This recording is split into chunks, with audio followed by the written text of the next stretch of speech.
पहाड़ों और घने जंगलों के बीच बसा बसंतपुर गांव बाहर की दुनिया से लगभग कटा हुआ था। वहां पहुंचना आसान नहीं था, पर वहां के लोग बहुत मेहनती और ईमानदार थे। उसी गांव में मदन नाम का एक गरीब आदमी रहता था। उसका एक छोटा सा तवा चिकन का ठेला था, जिस पर हमेशा भीड़ लगी रहती थी। एक शाम गांव के बाहर की पगडंडी पर दो अजनबी आदमी दिखाई दिए। पहला आदमी थककर बोला, भाई, ये कैसा गांव है? इतने पहाड़ और जंगल पार करके आना पड़ा। मेरी तो जान निकल गई। बस कुछ ही दिन बचे हैं जीने के इन गांव वालों के। फिर न पहाड़ रहेंगे न ये लोग। पहला आदमी उसकी बात सुनकर हल्का सा मुस्कुराया। उधर गांव के बीचों बीच मदन का छोटा सा तवा चिकन का ठेला हमेशा की तरह भीड़ से घिरा था। अरे भाई, तुम्हें पता है क्या? ये तवा चिकन की रेसिपी मेरे परदादा के जमाने की है। ऐसा स्वाद कोई बना ही नहीं सकता। एक ग्राहक चिकन खाते हुए बोला, मदन भाई, एक बात समझ नहीं आती। 4 बड़े पीस चिकन, इतने बढ़िया मसाले, ऊपर से ये शेजवान चटनी, और सब सिर्फ 30 रुपए में। कैसे? सच में? शहर में तो 30 रुपए में पानी भी नहीं मिलता, और तुम यहाँ इतना बढ़िया तवा चिकन खिला रहे हो। अरे भाई, ये तो एक राज है। अगर बता दिया तो तुम लोग मेरा ठेला ही बंद करवा दोगे। सब लोग हंसने लगे। उधर दोनों अजनबी सीधे मुखिया जी के घर पहुंचे। आने में कोई दिक्कत तो नहीं हुई ना? दिक्कत नहीं हुई? कमर टूट गई। अब बस जोड़ने जाना बाकी है। मुखिया जी, हमें अगली अमावस्या तक काम खत्म करके जाना होगा। जितनी जल्दी गांव छोड़ दोगे उतना अच्छा रहेगा। मुखिया जी के चेहरे पर डर उतर आया। पर मेरा इनाम तो मिल जाएगा ना? उसकी चिंता मत करो। तुम्हारा इनाम तुम्हें मिल जाएगा। गांव का एक आदमी मदन के घर के बाहर दीवार से चिपककर खड़ा था। आज पता लगाकर ही रहूंगा, आखिर ये मदन इतना सस्ता तवा चिकन कैसे बेचता है। उसने खिड़की से अंदर देखा। मदन और उसकी पत्नी रूपा तवा चिकन की तैयारी कर रहे थे। मदन, अब कब तक ऐसे सस्ते में तवा चिकन बेचते रहेंगे? रोज का खर्चा बढ़ रहा है। देख रूपा, पिताजी ने कहा था जब तक वो वापस नहीं लौटते तब तक हमें गांव वालों को सस्ते में खाना खिलाना है। पर क्यों? आखिर बात क्या है? ये बात पिताजी के लौटने के बाद ही पता चलेगी। बाहर छिपा गोलू सब सुनकर दंग रह गया। अरे, ये क्या बोल रहा है? उसके पिताजी लौटने तक गांव को खिलाना पड़ेगा। लेकिन उसके पिताजी गए कहाँ है? मदन ने सारी तैयारी की और अपना तवा चिकन का ठेला लगा दिया। कुछ ही देर में हमेशा की तरह भीड़ जुटने लगी, लेकिन दूर खड़े वो दोनों अजनबी आदमी सब कुछ ध्यान से देख रहे थे। लगता है गांव वाले इस तवा चिकन के बड़े दीवाने हैं। तो इससे हमें क्या फायदा? अब हम तवा चिकन को ही अपना हथियार बनाएंगे। लेकिन क्या गांव वाले हमारा तवा चिकन खाएंगे? अगर चीज फ्री में मिले तो लोग पत्थर भी खा जाते हैं। मदन अपना तवा चिकन का ठेला बंद करके घर लौट रहा था। रास्ते में अचानक उसकी नजर मुखिया जी और उनकी पत्नी पर पड़ी। दोनों जल्दी जल्दी गांव के बाहर की तरफ जा रहे थे।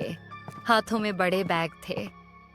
मदन ने आवाज लगाई, अरे मुखिया जी, इतनी शाम को कहाँ जा रहे हो? मदन को देखकर मुखिया जी एक पल के लिए घबरा गए। अरे मदन, कुछ नहीं, बस थोड़ा शहर जा रहा हूँ। सब ठीक तो है ना? इतने बैग और भाभी जी भी साथ में। हाँ हाँ, छोटा सा काम है, कुछ दिनों में वापस आ जाऊंगा। इतना कहकर दोनों तेज कदमों से आगे बढ़ गए। मदन उन्हें जाते हुए देखता रहा। अजीब बात है, मुखिया जी कुछ घबराए हुए लग रहे थे, और इतनी रात को शहर। अगली सुबह पूरा बसंतपुर अचानक शोर से गूंज उठा। गांव के चौक में उन दो अजनबी आदमियों ने नया चमचमाता ठेला लगा दिया था। गांव वाले दंग रह गए।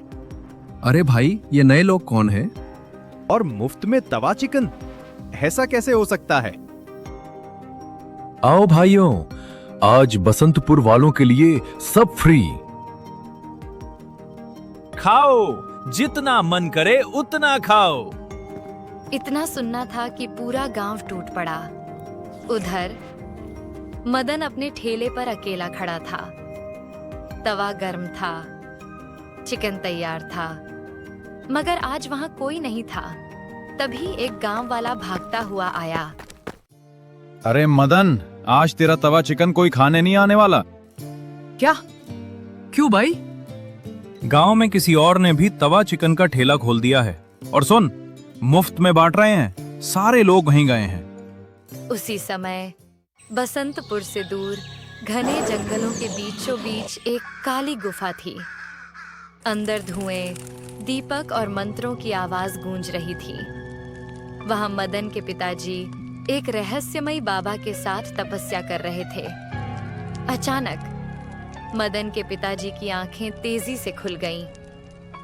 लगता है वो दोनों गांव पहुंच गए। मुझे जाने की तैयारी करनी होगी। क्या हुआ? आज इतने परेशान क्यों लग रहे हो? गांव में 2 नए आदमी आए हैं, मुफ्त में तवा चिकन बांट रहे हैं। समझ नहीं आ रहा कौन है, कहां से आए हैं और क्या चाहते हैं। पर कोई मुफ्त में तवा चिकन क्यों खिलाएगा? बस यही तो समझ नहीं आ रहा। उधर दोनों अजनबी अगली योजना बना रहे थे। अब गांव वालों को मुफ्त खाने की आदत पड़ जाएगी। और फिर हम रोज 2 लोगों को एक खास प्लेट देंगे। उसे खाने के बाद हमारे खेल की शुरुआत होगी। इतनी मेहनत क्यों? एक ही बार में पूरे गांव को अपने वश में कर लेते हैं। नहीं, जब हम यहाँ आए थे तभी मुझे महसूस हो गया था, इस गांव में एक और ताकत मौजूद है। कौन सी ताकत? पता नहीं, और किसके पास है ये भी नहीं। लेकिन अगर उसे हमारे बारे में पता चल गया तो हमारा मकसद कभी पूरा नहीं होगा। अगले दिन उन्होंने 2 प्लेटों में एक अजीब काली दवा मिला दी। गांव के 2 आदमी खुशी खुशी मुफ्त चिकन खा गए। रात होते ही वही दोनों आदमी खाली आंखों और अजीब चेहरे के साथ अजनबियों के पास पहुंचे। जाओ, पता करो इस गांव में कौन है जिसके पास शक्तियां हैं। दोनों आदमी बिना कुछ बोले अंधेरे में निकल गए। अगली सुबह दोनों अजनबी फिर 2 नए शिकार तैयार करके बैठे थे, लेकिन आज उनके ठेले पर कोई आया ही नहीं। चलो गांव में जाकर देखते हैं, आखिर बात क्या है। दोनों तेजी से गांव की तरफ बढ़े, और जो नजारा उन्होंने देखा उसे देखकर उनके होश उड़ गए। पूरा गांव मदन के ठेले पर टूटा पड़ा था। सब लोग मजे से चिकन खा रहे थे, और सबसे बड़ी बात, वो 2 आदमी जो कल रात उनके वश में आ चुके थे, वो भी हंसते हुए मदन का तवा चिकन खा रहे थे। पहला अजनबी दंग रह गया। ये कैसे हो सकता है? ये दोनों तो हमारे वश में थे। लगता है इस आदमी के तवा चिकन में ही कोई राज छुपा है, और अब हमें हर हाल में उस राज का पता लगाना होगा। अरे कई दिन हो गए, मुखिया जी कहीं दिखाई ही नहीं दिए। हाँ भाई, मैं भी देख रहा हूँ। उनके घर का दरवाजा कई दिनों से बंद पड़ा है। तभी वहां मदन आ पहुंचा। अरे मुखिया जी अभी तक लौटे नहीं? वो तो शहर गए थे ना? कुछ पता नहीं भाई, कई दिन से गायब हैं। पता नहीं कहाँ चले गए। मदन घर की तरफ चल पड़ा। घर पहुंचते ही उसने रूपा से कहा, अरे रूपा, तुम्हें पता है मुखिया जी कई दिनों से गायब हैं। अरे गायब कैसे होंगे? कहीं गए होंगे। नहीं, बात कुछ ठीक नहीं लग रही। तभी दरवाजे पर जोर से दस्तक हुई। जैसे ही उसने दरवाजा खोला, उसकी आंखें फटी की फटी रह गईं। पिताजी! मुखिया जी गायब नहीं हुए, वो भाग गए हैं, और अब हमारे पास भी बहुत कम समय बचा है। इतना क्या सोचना है, मैं अभी उस तवा चिकन वाले को खत्म करके आता हूँ। इतनी जल्दबाजी अच्छी नहीं होगी। अगर उसके पास शक्तियां हुई तो वो हमें नुकसान पहुंचा सकता है। अचानक उसका शरीर कांपने लगा। कुछ ही सेकंड में वह विशाल भेड़िए के रूप में बदल गया। तुम्हें अब भी लगता है कोई इंसान मुझे नुकसान पहुंचा सकता है? जल्दी इंसान के रूप में वापस आ जाओ। अगर किसी ने देख लिया तो हमारा पूरा खेल बिगड़ जाएगा। भेड़िया गुर्राया और फिर धीरे धीरे वापस इंसान के रूप में बदल गया। पिताजी, अब हम क्या करेंगे? उन 2 राक्षसों को कैसे हराएंगे? हमें अमावस्या का इंतजार करना होगा। सिर्फ उसी रात उन्हें मारा जा सकता है। लेकिन अगर उन्होंने उससे पहले किसी को नुकसान पहुंचाया तो? ऐसा वो नहीं कर सकते। जो तवा चिकन तुम इतने दिनों से गांव वालों को खिला रहे थे, उसकी रेसिपी में एक जादुई मसाला भी था। मदन और रूपा दोनों हैरान रह गए। तो इसी वजह से आप मुझे रोज तवा चिकन खिलाने को कहते थे? हाँ, उसी मसाले की वजह से कोई भी बुरी ताकत गांव वालों पर पूरी तरह असर नहीं कर सकती। लेकिन अचानक उनके पिताजी का चेहरा गंभीर हो गया।